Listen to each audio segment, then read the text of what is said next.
Welcome back to Breadcrumbs for Life. This is Frances. Today we're talking about a voice that shows up way too often in our minds, and that is worry. Worry tends to show up like its own place. It walks in, takes over your thoughts, and acts like it's helping you prepare. But really, it's draining you, distracting you, and keeping you stuck. But here's what I want you to remember. No one can control your mind but you.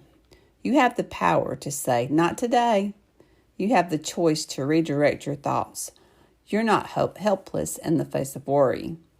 This reminds me of a hilarious old Bob Newhart comedy sketch. He's playing a therapist, and a patient is telling him all the things that she's afraid of. And his advice? 2 words. Stop it. Every time she would just talk about it, he would say, stop it. Simple, direct, and honestly, sometimes spot on. Now, I know worry can feel real and heavy, but not every thought deserves your attention.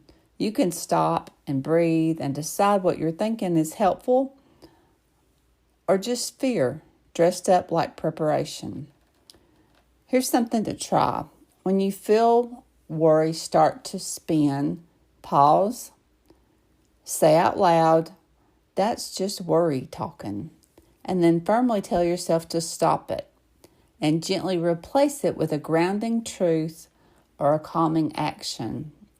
So if you say you're worried about money, look at the facts. What's real? And then also remember that most of the things you worry about, 90% or more than that, never happen. So tell yourself to stop it and replace it with whatever is true. Look at ways to be grateful. What are you grateful for that you do have, rather than worrying about what you don't have? This is what self-care looks like sometimes. Not a spa, not quiet time, but learning how to quiet the mental noise before it takes over. Worry can keep you up at night. It can make you wake up thinking about it, and it can go with you all through the day. So remember, stop it. You're not powerless. You're the one steering the ship. Thanks for being here. You've got this, and I'll see you next time. Remember to leave a breadcrumb and make a difference. This is Frances.